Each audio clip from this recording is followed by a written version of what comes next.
Hello and good morning or good afternoon whenever you guys are watching this. My name is Ryan Marcantel. I'm an electrical engineering major at Texas Tech. And today I'm going to be covering the topic of, do video games make kids more violent? We're going to be taking a closer look at what one major group of stakeholders, the parents, think about this debate. I'm joined here by Jace Marion, who is also a Texas Tech student, and I'm going to let him discuss what he's up to and everything about him.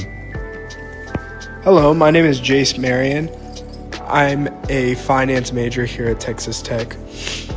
I am an avid video game player. I've played video games for as long as I can remember.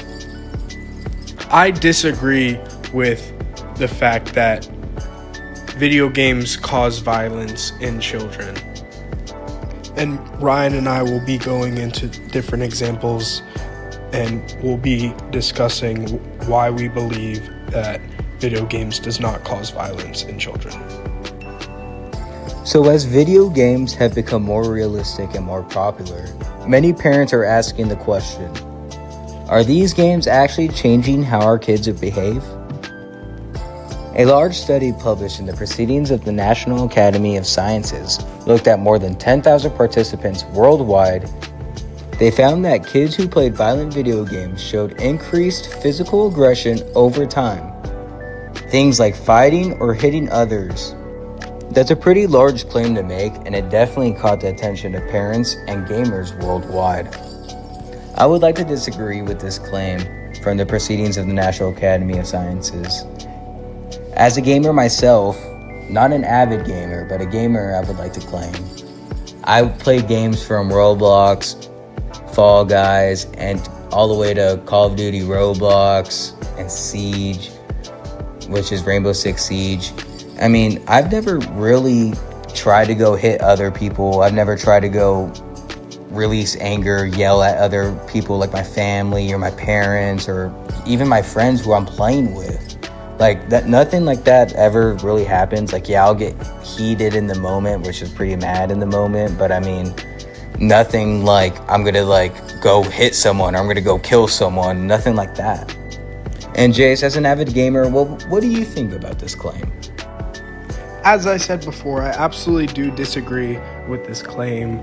I've played video games for, again, as long as I can remember. I've played everything. I play Fall Guys, I play Call of Duty, I play Elden Ring, I play all these quote-unquote violent games, and I never have these violent tendencies towards others that all these articles are suggesting. And it's not just one study that I have found. Another example that Harvard Health published was titled Protecting Children from the Dangers of Virtual Violence. It talks about how constant exposure to violent media, not just games, but also online videos, can make children more aggressive and less sensitive to violence. And again, I would have to disagree with this statement. Media is real life. Like that, those are actual people that you see that are either dying, robbing someone, etc. But like, if you're on a game like GTA, it's just a fictional character. I mean, you can do anything you want on those fictional quote-unquote games, but on the news, you're seeing some real-life people doing something, and I honestly think that, yeah, maybe you should desensitize children from the news, but I mean, for some fictional characters or some fictional gameplay, I honestly don't think you should be keeping children away from that. I mean, I think that should be like a little like growing lesson. I mean, maybe it's something that like, hey, maybe you shouldn't rob someone. Maybe they kill you back or something, some revenge tactic, something like that. Jace, what do you think about this claim? I agree with you completely. What's going on in the news and what's going on in the media, kids can see that happening in real time. They're watching that happen in real life, in real time. But video games, that's complete fiction. That's fantasy land. You get to do whatever you want. You get to escape from reality. I think you're 100% completely right in what you're saying. Video games are fiction. They're games, you know, they're complete fiction. Whatever you do in video games, it's not real life. They're video games. And I completely agree with you, Jace. Our article even gives advice for parents, like setting time limits, checking game ratings, and even most parents know to teach their children fiction from nonfiction. The idea isn't to ban quote-unquote violent games, but to guide their kids towards healthier media habits. And here's where it really gets interesting. Even some game developers are starting to question the industry. In the New York Times article, "I make video games, and I won't let my daughters play them," an ex-game developer explains that his personal job on staff used to be designing games that kept their players hooked for hours. After having kids of his own, he started asking himself this question: if I helped build these games to be addictive, do I really want my children to play them? Jace, give me your thoughts. And that is powerful. He even shares ways parents can help their kids step back from gaming.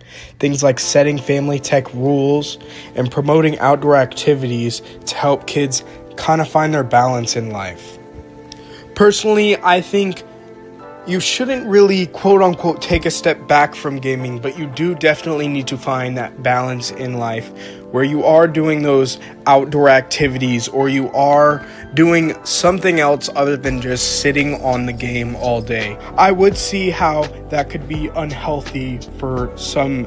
When I was a kid, I used to also play Pee-wee football. I used to do other outdoor activities. I wouldn't just sit on the game, but I would also play these quote-unquote violent games that some of these people deem violent, even though I personally don't see them as being violent games. And I would have to agree with you, Jace. I mean, I played baseball, I played basketball, soccer. I mean, I played basically everything you could play as a sport. And I mean, I would play quote-unquote violent video games, but I mean, I would never go into my sport thinking I should go hurt someone just because I played a game and it's fake, that my real life is going to be fake. Like, I was always taught that, like, life is life. You respect others the way that you want to be treated. And I mean, you can go both ways. Yeah, you should probably go outdoors and desensitize, but some other people are not prone to that. Like, maybe some people actually just like gaming. Maybe that's their calling, and maybe not sports. Maybe they're not even playing violent video games. Maybe they're actually playing sports games like FIFA, which is a soccer game, which is non-violent at all. It's just you playing a soccer game. Or like 2K, you playing a basketball game. That doesn't mean you're violent. You're just playing a game. I 100% agree with you, Ryan. I don't think video games cause violence in children. I think the way that they're raised, I think the media that they're raised around, that's what causes violence tendencies in children. And video games aren't to blame. Video games are a keepsake for most kids. Most kids grow up on video games, and that should not be taken away from them just because you have a bad apple. And that's a perfect way to put it. So from the parent's point of view, the evidence seems to lean one way. Too much exposure to violent or addictive games could increase aggression or violence. But it's also about awareness. Many parents today are learning about how to balance fiction and nonfiction instead of banning video games completely. Exactly. It's about helping kids understand what they're playing, why they're playing, and making sure fiction does not fuse with nonfiction. Video games are not real life. What happens in a video game is not happening in real life. So do video games cause violence? Me personally, I don't think so. I think video games is a great way to release anger and even stress for some cases, instead of just releasing it. Jace, what are your thoughts? I mean, as I've said, I absolutely agree. Video games do not cause violence in children. What needs to happen is separating fiction from nonfiction. That is the key from preventing violent tendencies in our youth. It's separating fiction from nonfiction, not banning video games. Thank you for tuning in, and I'll see you guys next week.